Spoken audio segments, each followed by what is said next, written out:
এই শক্তিশালী কলি পুরুষ যাকে অন্ত করার জন্য পরমেশ্বর ভগবান নিজে এসে 7 জন চিরঞ্জীবীদেরকে নিয়ে তাকে হত্যা করে কলিযুগের অন্ত করবেন। আর কলিযুগের শেষে এই কলি পুরুষ কি এতই শক্তিশালী হয়ে উঠবে যার প্রভাবে আমাদের এই সুন্দর পৃথিবীটি কালকে 2898 সিনেমেটিক অ্যাপোক্লিপটিক ওয়ার্ল্ডের মতো হয়ে যাবে।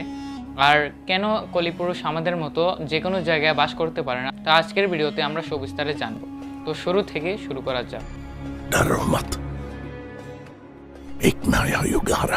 আমরা যদি ভাবি আজ থেকে প্রায় 1-2 হাজার বছর পর টেকনোলজি এতই ডেভেলপ হয়ে যাবে যে পৃথিবীতে মানুষরা খুব সুখে শান্তিতে বসবাস করবে আর সব কাজ রোবট দ্বারা পরিচালিত হবে। পৃথিবী এমনই সুন্দর হয়ে যাবে যে চারদিকে শুধু সবুজায়ন আর সবুজায়ন হবে। বরং এটা একটা ভ্রান্ত ধারণা।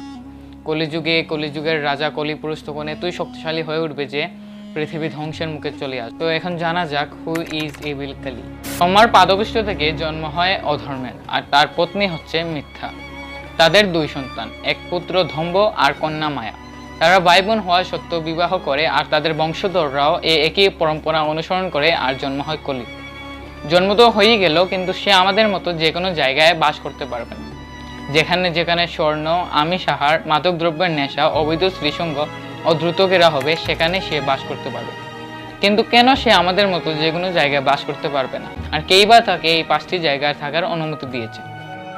মানুষ জাতির মধ্যে সর্বপ্রথম কলিকে দেখেছেন পরীক্ষিত মহারাজ। মহারাজ যখন একদিন পৃথিবী জয় করতে বেরিয়েছিলেন তখন দেখেন এক রাজবেশধারী শুদ্রতম কলি একটি গাভী ও বৃষকে পায়ে আঘাত করছে। যখন ধনুর্বাণে সুসজ্জিত মহারাজ খড়গোয়াতে তাকে বধ করতে উদ্যত হলে কলি ভয়ে তার রাজবেশ পরিত্যাগ করে মহারাজের পদতলে আত্মসমর্পণ করলে মহারাজ কৃপাবশত তাকে বধ না করে ওনার রাজ্যে সে যাতে কোনো জায়গায় বাস না করে তার আদেশ দিল।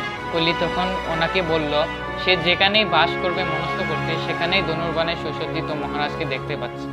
তখন মহারাজ এই 5টি জায়গায় তাকে থাকার অনুমতি দিলেন। তখন কলি মহারাজের উপরও তার ভর করেছিল ওনার মাথায় থাকা স্বর্ণ মুকুটের জন্য।